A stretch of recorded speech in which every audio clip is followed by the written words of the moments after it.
Hello. Ooh. Hello, everyone. You're welcome to today's episode of um, A Pen That Rise Grief. How are you doing today? I'm super excited to have you in the house today, and I am so glad that we're here this day to share what we have. Okay, and it's been a very beautiful journey together.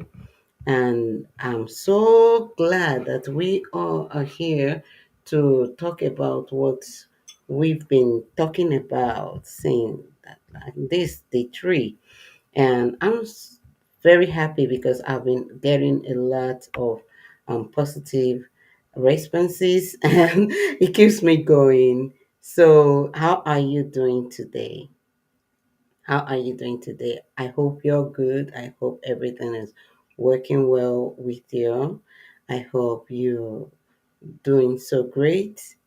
Okay. So you're welcome. This is a pen that will rise grief, and it is our book review. On this book, this is what we're reviewing, a pen that will rise grief. And I just want to welcome you here this moment because it's been a very awesome journey. So this episode, we will be looking at um, a very beautiful topic. And today, I just want to say thank you. Today was, when you preparing for the um, freeze and all of it, we just had a lot going on. And I just want to say welcome. So, this is episode three, and today we're exploring um, a very powerful and emotional aspect of grieving process, and that aspect is what I call the inkwell of tears. And before we look at what we have in that, which is in the tree, I want to encourage every one of you to get a copy of the book. If you don't have a copy yet, you can scan the code on the screen and get a copy. Okay, a pen that will rise grief is a certificate guide because this is what we're reviewing. So when you scan this, it takes you to where you can get this book. So if you listening to us on maybe Spotify or Apple, or so you can get it on our website, which is grief to grace international.org. So it's definitely, I will try and put it on the screen for those that want to get it because a lot of persons kept asking yesterday to know where they could get a copy.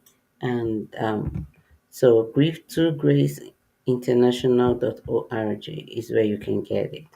So I just want to welcome you again to this beautiful day. Like I said, it's been a very good day, a very beautiful journey with you. So this is a pen that will rise grief, and today we will be looking at the inkwell of tears and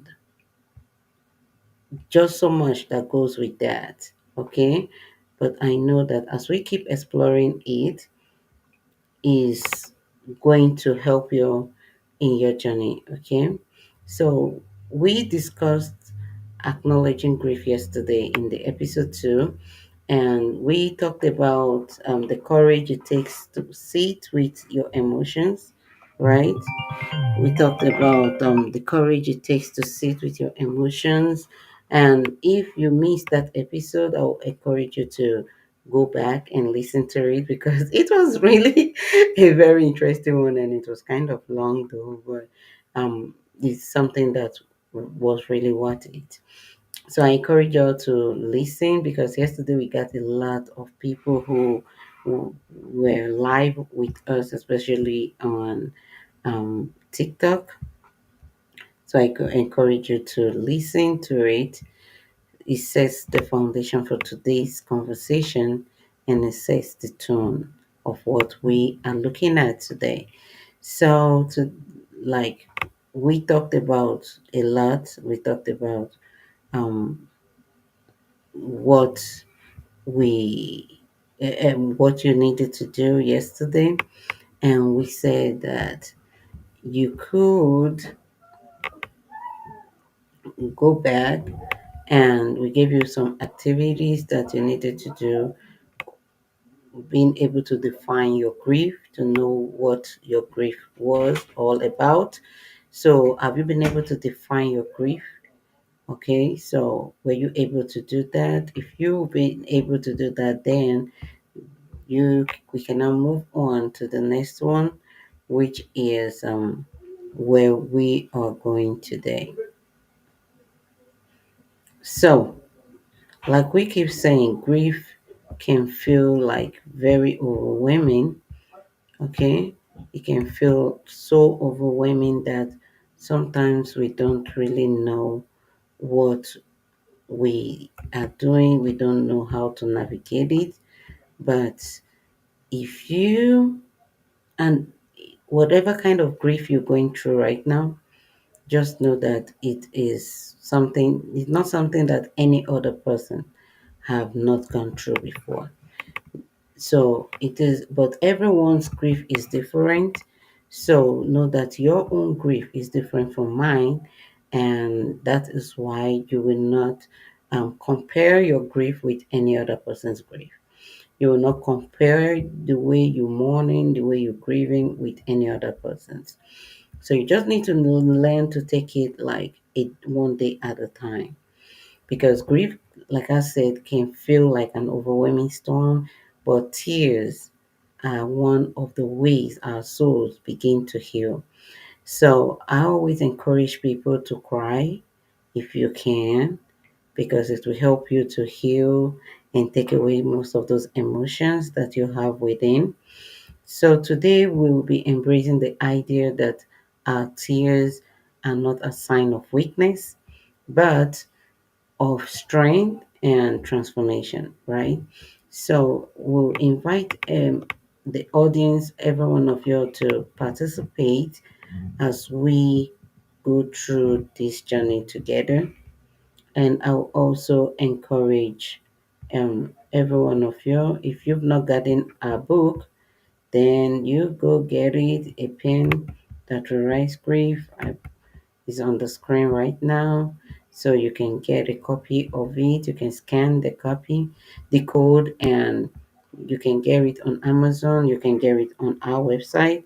It's just right there, and it's not expensive. It's something that you can, I think, a lot of persons can afford, and it will help you in this journey. And like I said, you can also get the e-copy version of it, and you can if you participate and follow us through to the end, and you're able to send me a code, grief to grace, then I will send you an e-copy, so you can always follow through with us as we go in this journey.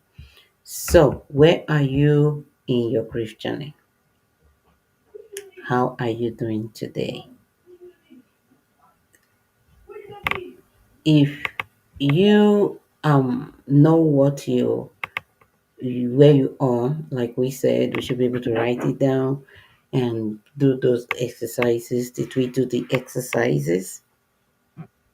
Did we do all of the activities that we were supposed to do yesterday? Did we follow through on them? Okay, so you can put it down in the chat, you can write it, you can let us know. So you can get a copy of our book from Amazon or at grieftograceinternational.org, and you can also get a journal and a pen right now and get into a very quiet place where we can explore this together, because we are going to be looking at chapter 3, which is the inkwell of tears. Like I said, it's really very short. Like it's so short. It's something you can do. You can read. It takes doesn't take so much of your time, but it's very impactful. because we know that most times when we're going through this journey, we don't want something too long. So, have you gotten your book, your pen, your books, your journals? Then we can now move to chapter 3 together, and we're going to work together. Okay? So, what is the inkwell of tears? So, like it says here, the inkwell of tears paints a vivid image. Imagine a well flowing with dark, inky liquid representing the overwhelming emotions of grief. Loss feels like a hurricane that rips through our lives, leaving a trail of devastation, right? So, tears are a natural response, a way for our bodies to release physical and emotional pains. Don't feel pressured to erase these tears right away. They are a necessary part of your healing process. So, just like the fertilized soil needs rain to nurture new life, grief needs tears to begin healing. It's so simple, right? It's so simple. It's so simple as it is. So now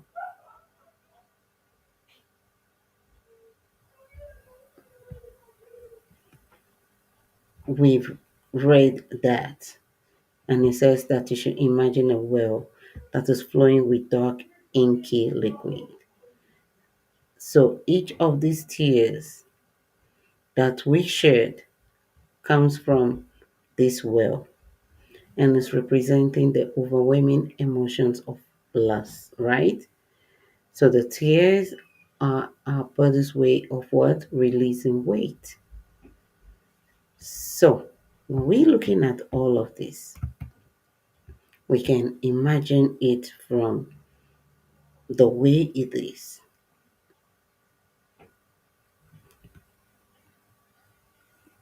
It's talking about tears. It's talking about crying. It's talking about the physical tears. It's talking about the emotional tears. Those tears that people may not even see too. Right. Those inner tears that you have. So now we know that the society often tells us to hold back our tears, right? And to stay strong even when we know we are not strong. And it tells us to keep it all together. So most times they're just like, oh, no, no, no, you don't need to cry too much. You don't need to shed your tears in public. You don't need the whole world to see your tears. You don't need to, they tell you just a lot of stuff. And they make it look like when you cry, that it is a sign of weakness. But the truth of the matter is that when you cry, it is not a sign of weakness. Rather, it is just your body's way of healing, normalizing that healing, bringing healing to you. So please don't hold back. When your body desires it, do it well to shed it as much as you can. Please, 1 minute, let me respond to this person who is sending messages.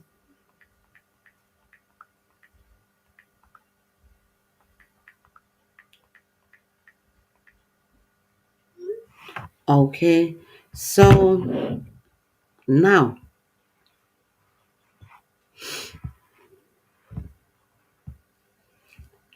we just need to know that tears are not a sign of weakness, like I said. But what are tears? Tears are just a sign, a way that you can normalize your emotions, a way that you can normalize and nurture your healing, a way that you can actually grow in whatever that you're going through in your journey, right? So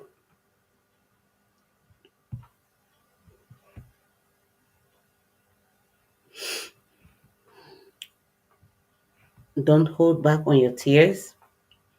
For whatever reason, don't hold back on your tears. Okay?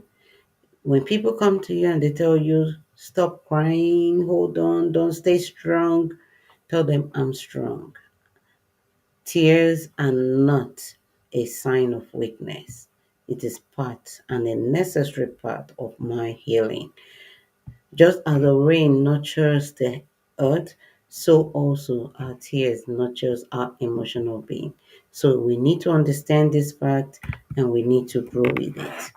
So now, when you hold back all those tears, we deny ourselves the chance to release the pain that we naturally, the body wants to release.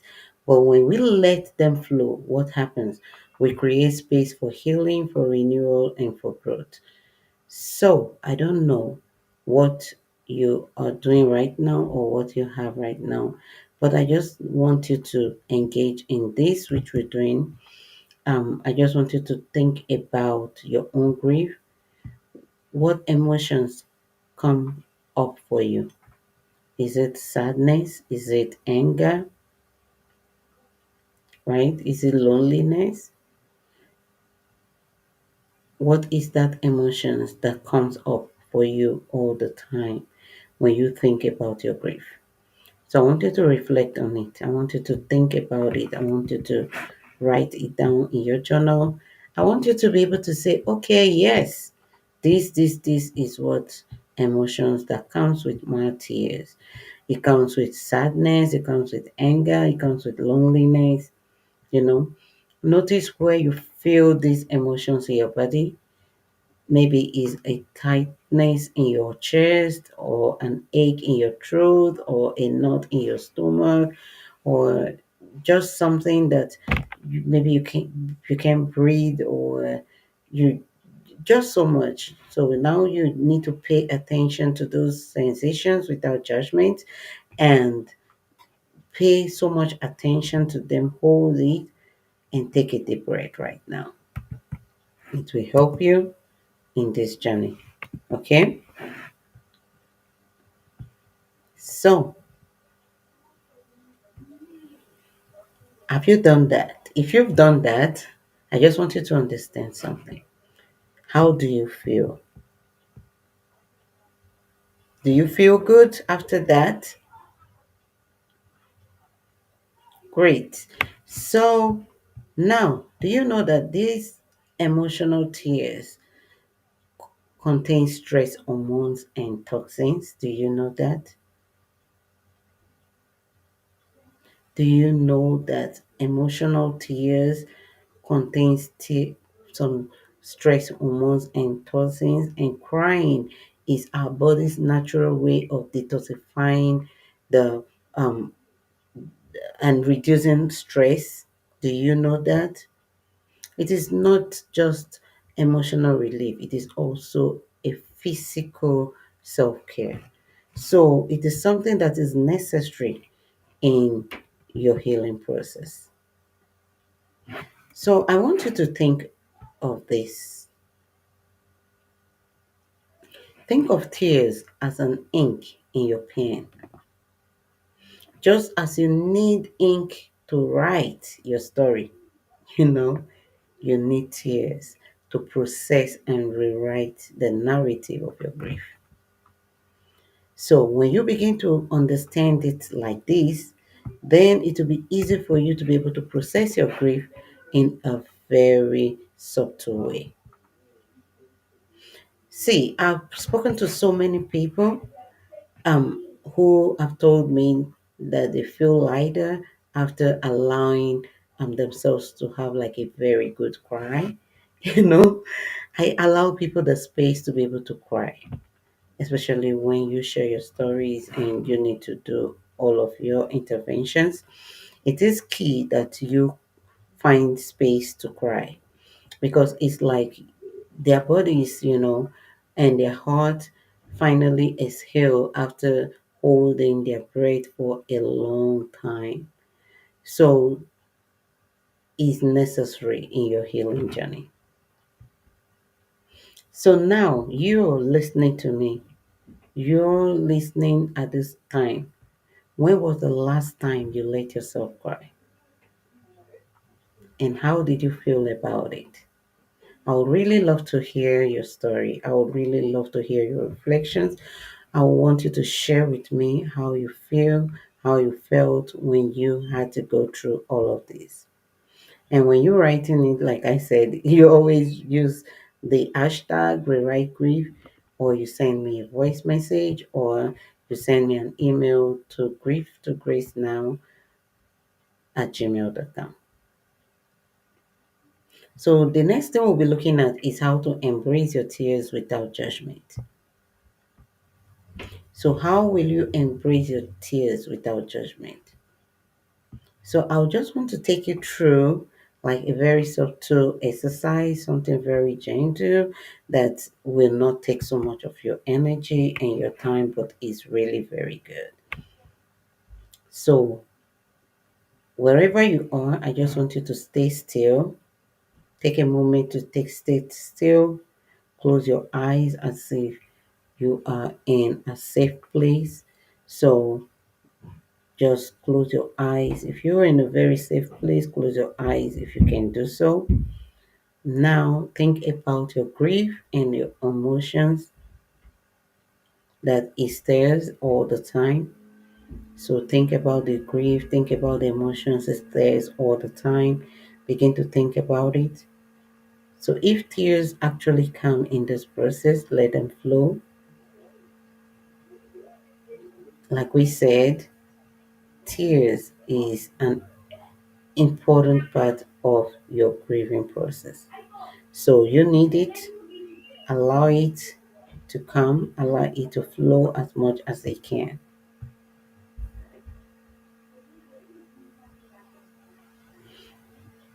And if they don't come, if you're not crying, if you're not shedding tears, it's okay. But just sit quietly and begin to think about your grief. Think about it. Give you like few moments to do that. So think about all of the grief you've been through, all of the trauma you've been through, all of the pains you've been through. And now begin to think about the emotions. Is there's of is it anger? What is that emotions that is stirs up? Is it loneliness? Is it sadness? Is it depression, anxiety? What's that emotions that it actually stirs up each time you try to do what you're doing?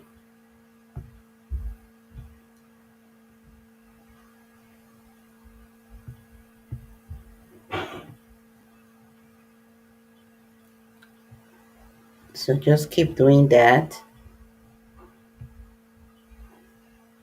because it is key.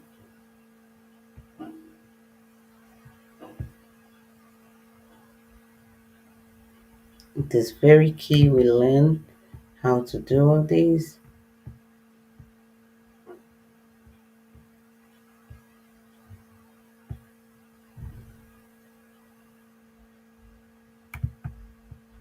Okay, so now, how do you feel? How do you feel? So, the next thing you're going to do is you have to write about your grief without holding back. We've been talking about this since the first day. So, you need to write again about your grief because the more you keep writing, the more you keep remembering more and you keep writing them down and you keep releasing the grief because sometimes we feel it's just one part and we keep writing and we keep releasing them, right?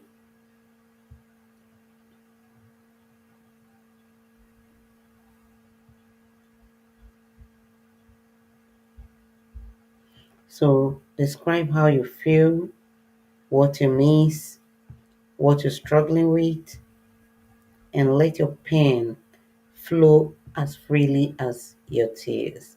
You know, it is a pen that will write grief. So if we say it's a pen that will write grief, we mean that it is a pen. So you need to learn to write it out. Write it out as much as you can because it's a pen that will write grief. So describe it with your pen today. We may not be able to really sit back and wait for you to do that, but you can get started and complete it before the end of the day or before the next session. And there are other interventions I always encourage too, like art and music. So if words aren't your outlet, then try drawing. I love drawing, I love painting, and I love music. I love playing or composing song for every moment that I'm going through. The first song we heard when we started was mine, and I have a number of them. If you go through my phone, you will see over 200 compositions of what I've done in my great moments, in my down moments. I just try to write and compose songs as much as I do. So there are just so much you can do with art. So you can draw, you can paint it out, you can do some music to reflect it, and you can do some poetry, writing a poem, about your grief, because poetry is a way of capturing emotions that sometimes feel too big to prose. Or you can also, I love dancing. I dance out my sorrows, I dance out my joy, I dance out everything. So I'm happy, I'm dancing, I'm sad, I'm dancing. So it helps me a lot. So you can just find that space that you feel is good for you, and you can actually craft it in. So your action right now that I'll also encourage you to do based on all of these things we've talked about is that you find a very quiet place today where you can connect with your feelings, and whether it's crying, whether it's journaling, whether it's creating art, or what writing a song, singing a song, dancing, just let yourself release whatever has been holding you down, whatever you've been holding onto. Just find a way to help yourself release them. It doesn't need to be so perfect because you don't need to be perfect. There's no one that is perfect, but it's just let it to be like authentic. That is all that you need in this journey. So I just want you to understand that we've been talking about the inkwell of tears, right? And we've been talking about different ways that tears are really like good for you. And we said that tears are just a way of healing. So I just want you to also know that tears is also like a source of strength and renewal. And you can, as an individual, if you used to think tears was bad, then I will encourage you to now look at tears in a different way, which means that you begin to see it as a way of strength, as a way of renewal. You know, you begin to reframe your perspective on tears. You begin to think of tears as a cleansing rain that washes away the dust of all of your pains, that creates a fertile ground for a new life. After the storm, there's always a chance for growth and for light, for transformation, for everything that you need in this season. So, when we talking, I always talk about grace. So, grace is what allows us to cry without shame. So it reminds us of what that thing that is reminds us that being vulnerable, let me put it that way, is being human. And whether we invite grace into our life, into our grieving process or whatever, we allow ourselves to heal. So whenever you allow this grace to come into it, you allow yourself to heal. So in your own way and in your own time, you will be able to heal as much as you want. So, um, I like sharing stories, and it's something I love doing. I like sharing stories about myself and others that have allowed me. So, I just want to talk about a friend of mine that I once met who said that they hadn't cried in years because they were afraid that it would make them fall apart. And when we finished talking, they let go and they described it as a release that they didn't know they needed. Because after we finished talking and writing down all of the things, the stories, and their grief, what happened to him? He busted out in tears, and he felt relieved because he's never been able to release those tensions in his heart for a long time. And he described it as a release that he never knew he needed. So it was also actually like a turning point for him in his healing process. So that can also be you. I know a lot of persons have really, they just feel it's a sign of weakness. But I tell you today, tears is not a sign of weakness.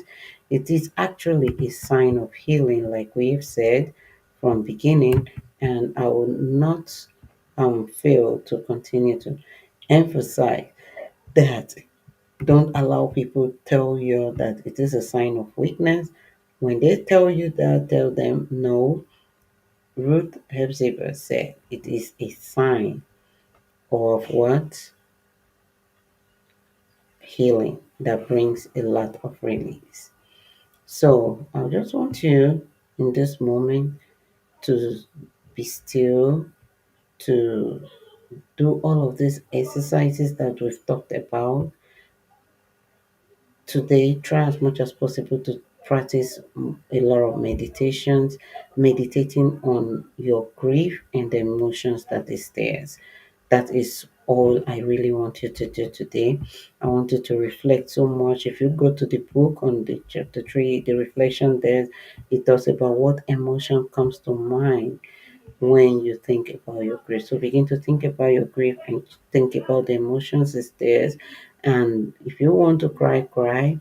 If you want to write it down, if you want to put it up like art in whatever form, just get it done. Okay. So I just want you to understand that as a recap on all that we've said today, that I love you, and your voice is very important in this thing, in your journey. So have you if experienced moments when tears brought clarity and peace to you? You need to, like I keep saying, be sincere about your journey, be sincere about your healing process, be sincere about your grief, and that way you'll be able to understand and evaluate your process as you go. So, for recap today, I just want you to remember that grief is an inkwell and tears are is ink, and they tell the story of our pains, right? But also they tell the story of our healing. So if you let them flow, we begin to nurture the soil for growth and transformation, and we begin to receive healing. We begin to move from pain to purpose. We begin to move from grief to grace. So this week, I want you to make out time to reconnect with your emotions. As I've said from beginning, I want you to cry if needed. I want you to journal as much as you can. And I want you to remember that your tears are not something to fear, but they are part of your journey. And I want you to get a copy of this book, A Pen That Will Rise Grief. And I want you to share it with a friend who needs it at this time. I want you to remember that you are not alone in this journey, that I am with you in this journey. And if you need to talk to somebody and you truly desire to talk to somebody, you can talk to me. You can send an email, a DM, and you can reach out to us. Reach out to me, and I will definitely get back to you. And most of our services are free, so don't be scared. So just reach out, and we'll be able to reach out to you. So if um you know that this has really inspired you, then you need to share and invite someone to look at this and continue share it and keep sharing, and may the Lord bless you. And in the next episode we are going to discuss more on grief, and I want you to continue to know that grief is not a burden, it is a bridge to healing. Allow yourself to cross it one tear at a time. So until we meet again tomorrow, remain blessed. Have a very beautiful day.